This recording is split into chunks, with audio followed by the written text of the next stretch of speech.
Just ask that you can get wiser and stronger and better, be able to take care of your own responsibilities. Get better. Learn how to handle the seasons better. Let's go through them. Some stuff I did on satellite many, many years ago. Let me just review those notes for you on this getting better part. Learn how to handle the seasons of life. Number one, learn how to handle the winters. We're all going to go through some winters. Herbalife's been through a few. Just the winters of the calendar in the last 12 years, how many winters? About 12. But it's not just the winters of the calendar. It's not just the winters of the seasons. There's all kinds of winters. The winter when you can't figure it out. The winter when it all goes wrong. The winter when you have all kinds of hecklers on a telephone call. Right? The winter when you get that first half dozen refunds. The winters of your life. Social winters. Political winters that we're going through around the world. The economic winters that a lot of people are experiencing these days. Personal winters when your heart is smashed in 1,000 pieces and the nights are unusually long. It is simply called winter time. But here's what you've got to do in your own personal development, your own personal growth, and that is just get better at handling the winters. You can't change the winter. You can't change the seasons, but you can change yourself. You say, well, what can I do about the upcoming winters of my life, the challenges that I know I'm going to face? Here's what you can do. You can get wiser and stronger and better. Just make a list of that trio of words. Wiser, stronger, better. Go home smarter than you came. Go home with more ideas than you came with. Next, get stronger. You can develop the muscle. You can develop the courage muscle. You can develop the inspiration muscle. You can develop the dedication muscle. You can get stronger. There isn't anybody here that can't get stronger. Next time we see you, may not even recognize you. How strong you're going to be able to become in language, style, personality, the ability to cope, the ability to handle with anything that happens, no matter what happens. And the third one is get better. We can all get better. I've gotten better. First talk I gave, I stood up, my mind sat back down.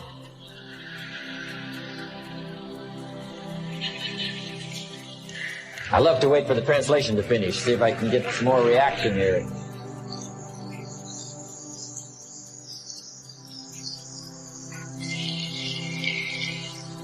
But here's the secret to my success. I stood up and did it again. Stood up and I did it again. And I did it again, and I did it again all those many years ago. I did it when I was scared, and I did it when I didn't want to, and I did it when I was ill. And I did it when it didn't work well, and I did it when they didn't appreciate it, and I didn't a lot of times when I didn't know much what I was doing. I just did it anyway. And now all these years later, I'm asked to walk on this stage, the greatest introduction I've ever had, greatest response and welcome I've ever had, the greatest opportunity I've ever had to touch this many lives with a mixture of words and heart and soul. I got better. Got better day by day and week by week and month by month. And I'm asking you to do the same thing until you can develop a long arm and a long reach. Until you can develop influence that won't quit. Touch people next year you couldn't touch this year. Touch people now you couldn't touch before. Conduct a meeting now you couldn't conduct before. Heart and soul now mixed in there that wasn't there, missing before. I'm asking all of you to get better in spite of the winters, in spite of the downturn. The money downturn, the social downturn, the personal downturn, whatever it is. Just get stronger. Get better. We've all got those personal winters. We know what those are like. Barbara Streisand sings, it used to be so natural to talk about forever, but used to be's don't count anymore. They just lay on the floor till we sweep them away. You don't sing me love songs, you don't say you need me, and you don't bring me flowers anymore. A winter song. But hey, we're acquainted with all those personal winters and all the rest of it. The key is not to wish for a better winter. The key is to wish for more strength, more wisdom, more courage, get better, get wiser, get stronger. All over that TV. That little black boy messed around and became a TV star. She didn't see it. How many times have you shared a dream with somebody and they didn't see it? See, that's why The Bible says a man without a dream or vision shall perish. Because you can't make it without dreams and vision. If you in this room and you on a team, you know why Wayne is so successful? You know why? Because he set goals. I bet you, he got a target for what he's shooting at. He got a vision of where he's shooting at.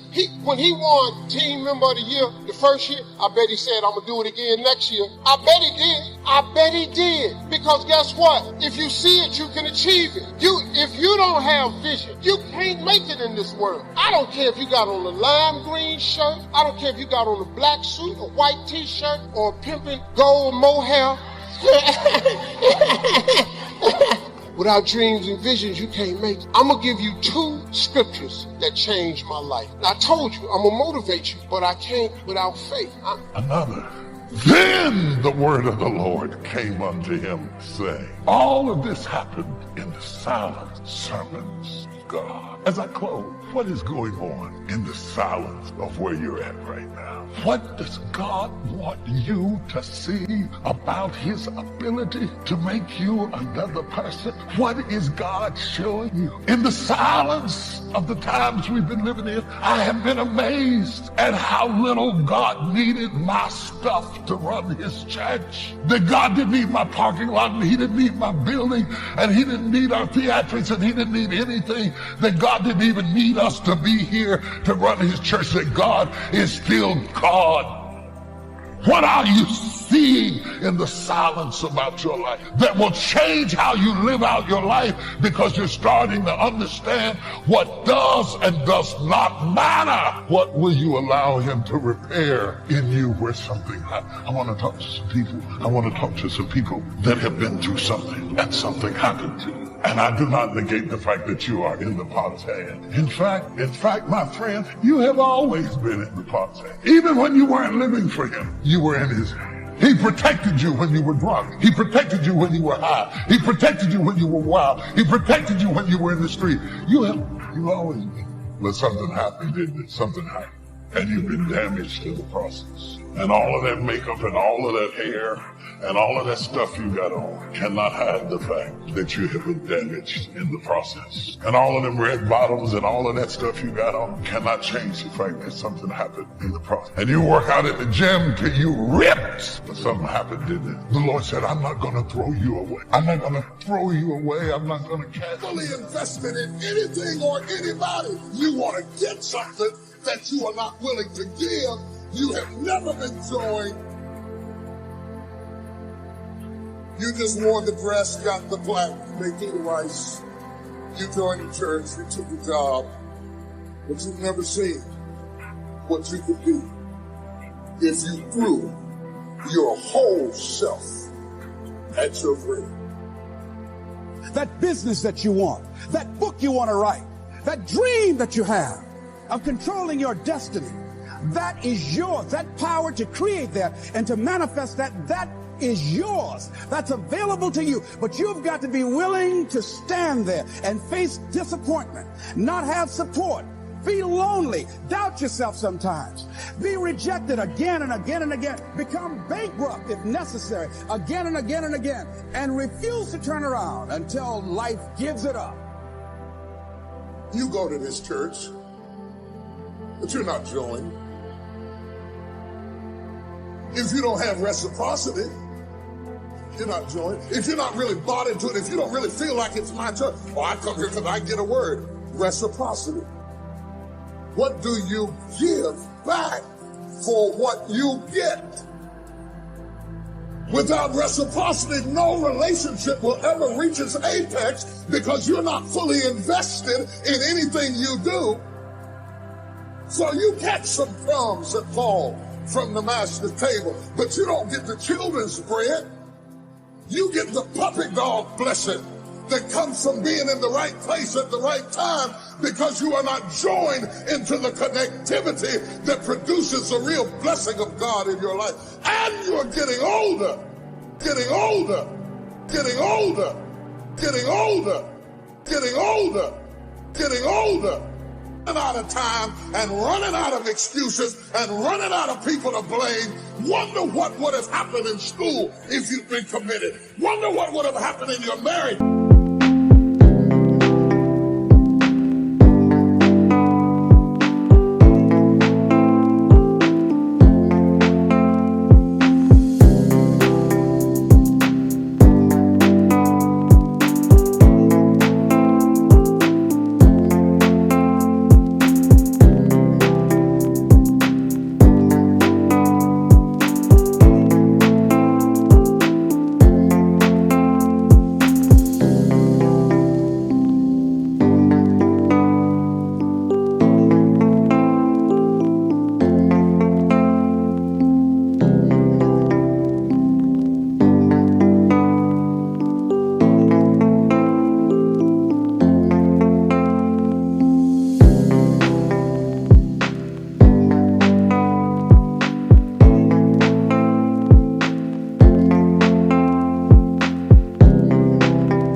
in your church if you'd have really thrown your whole self.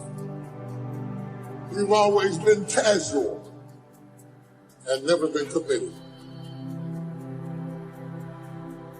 And some of the most casual people are talented, because talented people will lay on their talents and use their talent as a camouflage to cover up their lack of commitment. And because you're talented enough to be able to float by on broken pieces, you will fool an indiscriminate eye into thinking that you are committed. You're not committed, you're just talented. You'll never know what you could have been if you would have really committed yourself. Let me explain something to you, people. When you show up late, when you are out of shape and your job requires you to be in shape, when you are not working as hard as you know you can work on the job, when you are giving people attitude because they're giving you an attitude, it's like a cycle of death. It ain't gonna stop. If your goal is to work your way up the success ladder, if you're gonna have a problem with everybody who has a problem with you, do you think that that's gonna help you to get to the top even faster? You know how many times I gotta laugh at shit that ain't funny? You know how many times I gotta go to dinners and events and places and be around people that I don't fuck with at all? But guess what? If it's a game of survival, we gonna get from where we are to where we trying to be. Your pride and your ego is out of fucking control. Your pride and your ego has been killing your career growth. Your pride and your ego and your attitude has compromised the altitude of your career. You know better, but you're deciding to not do better. You are a lazy, unprofessional, mean attitude having motherfucker. And yet, when things are not happening good for you, when things are not coming your way, when things are not happening as fast as you want them to happen, you blame everybody else and what they're doing and saying, and you completely disown everything that you're doing to contribute to your career not going to another level. I refuse to be aware.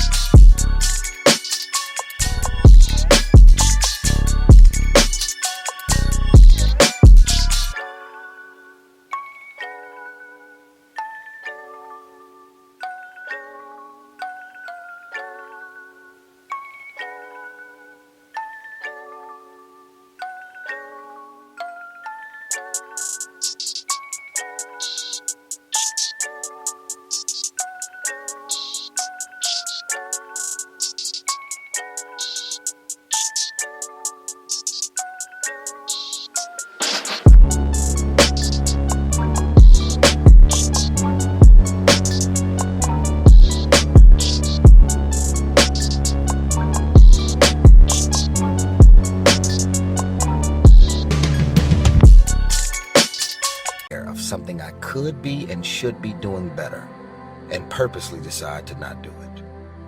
I refuse. That's just like inviting broke into your life. Your pride and your ego has stopped you from being thirsty. You're in your own way. You are the reason your career is not on the next level. Nobody else. You know better. But the question is, are you willing to do better? Stop running around acting as if you don't have a choice. You do have a choice. You do have a choice. You decided that those are your friends. You decided that those are the people that you want to spend time with. You decided this is what you wanted to do with your day. Stop running around acting as if you have nothing to do with the people, things, and situations in your life. Feeling good isn't just an opportunity. Feeling good is a responsibility that we all have for ourselves.